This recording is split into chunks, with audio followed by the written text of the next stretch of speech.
నా కొడుకు బంగారం. కాదు మమ్మీ, నేను సైకో నా కొడుకుని. నిజం చెప్పిన మమ్మీ, నాకు ఈ మధ్య సైకో థాట్స్ ఎక్కువైపోతున్నాయి మమ్మీ. ఎలా తెలుసా? ఇప్పుడు రోడ్ మీద ఒక అందమైన అమ్మాయి పోతుంది అనుకో, ఎవరైనా అబ్బాయి చూస్తే ఏమనుకుంటాడు? అబ్బా పిల్ల ఎంత అందంగా ఉందిరా, దీన్ని నేను పడేస్తా, దాన్ని ప్రేమిస్తా, దాన్ని పెళ్లి చేసుకుంటాను అనుకుంటాడు. కానీ నేనేమనుకుంటా తెలుసా మమ్మీ?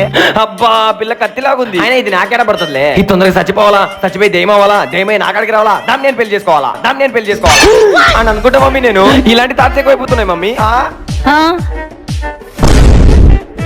మమ్మీ ఒక నిమిషం.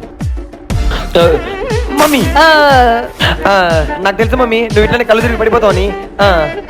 ఇంకేం చేయాలి మమ్మీ? నేను ఇంతకంటే ఇంక నేనేం చేయాలి? నాలాంటి అబ్బాయికి చివరికి ఆడదేయాలి దిక్కు. మళ్ళీ నేను సాయంత్రం శ్మశానానికి పోయి రావాలి. ఎందుకు అని అంటావేమో, పక్క వీధిలో ఒక అందమైన అమ్మాయి పురుగుల మంది తాగి చచ్చిపోయిందంట. పోయి దాన్ని అడుక్కుంటా, రాయ మా ఇంటికి వస్తే సాయంత్రానికి ఇంటికి తెచ్చుకుంటా. నువ్వు పడిపో, నేను పోయి దాన్ని తీసుకొని వస్తా. జాగ్రత్త మమ్మీ. పురుగుల మంది తాగి చచ్చిన పిల్ల ఐఎమ్ కమింగ్.